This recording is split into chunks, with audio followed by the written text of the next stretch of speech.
তোমরা? আশা করছি সবাই খুব ভালো আছো, আর আমিও খুব খুব খুব ভালো আছি। তো এরমভাবে আজকের ভিডিওটা স্টার্ট করতে হলো। আজকে তোমাদের সাথে যে ভিডিওটা শেয়ার করতে চলেছি সেটা হলো আমাদের হানিমুন যাওয়ার আগের দিন।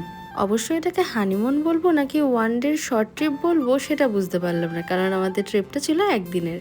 আমরা দুজনেই যেহেতু জব করি তাই তেমনভাবে আর ঘুরতে যাওয়া হয়ে ওঠেনি। তবু দুজনের ছুটি অ্যাডজাস্ট করে একদিনের জন্য বেরিয়ে পড়লাম আমরা মন্দারমণির উদ্দেশ্যে। আর আমাদের সাথে গিয়েছিল অমৃতের এক অফিস কলিগ, তার ওয়াইফ এবং তার বেবি।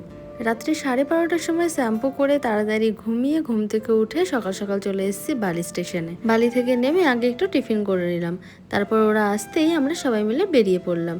আর আমরা এসেছিলাম 4 হুইলারে। রাস্তায় গাড়িতে আর তেমন কিছু ক্লিপ নেওয়া হয়নি, কারণ গাড়িতে আস্তে আস্তে আমার শরীরটা খুব খারাপ হয়ে গেছিলো।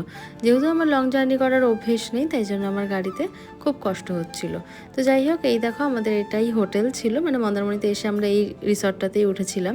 রিসর্টের রুমগুলো ছিল কিন্তু খুবই বড় বড়, তার সাথে মিনি ফ্রিজও অ্যাভেলেবেল ছিল, একটা বড় মিরর, তার সাথে সোফা, ওয়াশরুম খুবই ভালো ছিল। আর এই রিসর্টটার কোনো প্রাইভেট বিচ ছিল না, বাট রিসর্টের খুব কাছেই ছিল বিচটা।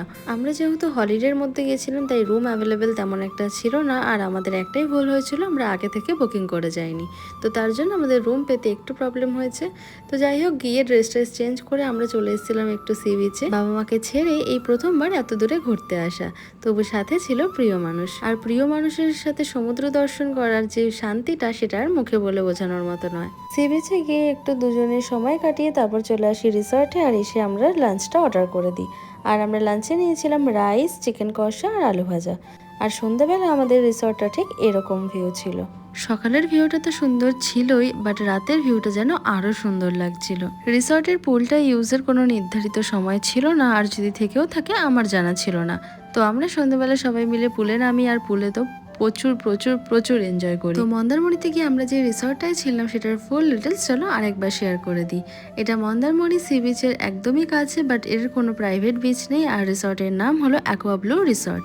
সেদিন রাতে একটু সমুদ্র ভিউ দেখে তারপর চলে আসি, এসে তাড়াতাড়ি ডিনার করে শুয়ে পড়ি। আর ডিনারে কি খেয়েছিলাম সেটা তোমাদের সাথে শেয়ার করতে একদম মাথায় ছিল না। পরের দিন সকালে ঘুম থেকে উঠে চলে আসি তাড়াতাড়ি ব্রেকফাস্ট করতে, কারণ এখানে 10টা থেকে 10:30টার পর এলে কিন্তু আর ব্রেকফাস্ট পাওয়া যাবে না। তো তাই জন্য আমরা তাড়াতাড়ি চলে আসি, আর এসে নিয়েছিলাম লুচি, ঘুগনি, তার সাথে একটু জুস নিয়েছিলাম, আর ডিম সেদ্ধ নিয়েছিলাম। তবে জুস বলবো না, এটা খানিকটা মাজার মতোই টেস্ট ছিল, আমার তো মনে হলো মাজাই আমাদের দিয়ে দিয়েছে। ব্রেকফাস্ট করে হাতে একটু সময় ছিল বলে আমরা চলে গেছিলাম আবারও সি বিচে। আর সি বিচে গেলেই মনে হচ্ছিল এখান থেকে আমি আর বাড়ি যাব না। ভীষণ ভালো লাগছিল আমার, আর সমুদ্র আমার বড্ড বেশি প্রিয়। তবে সমুদ্র প্রিয় না পাহাড় প্রিয় এখন বলতে পারবো না, কারণ আমি পাহাড়ে আজ পর্যন্ত যাইনি, তাই আমার কাছে সমুদ্রটাই বেশি প্রিয়।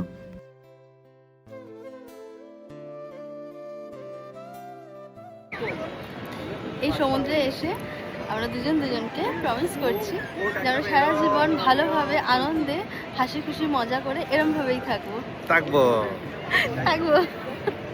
তো তোমরা যারা যারা আজকের এই ভিডিওটা দেখছো তারা কিন্তু অবশ্যই কমেন্ট করে জানিও তোমাদের কাছে পাহাড় বেশি প্রিয় নাকি সমুদ্র বেশি প্রিয়। তো চলো আজকের ভিডিওটা এই পর্যন্তই। ভিডিওটা ভালো লাগলে একটা লাইক কমেন্ট করে দিও। তো দেখা হচ্ছে আবার নেক্সট ভিডিওতে। টাটা।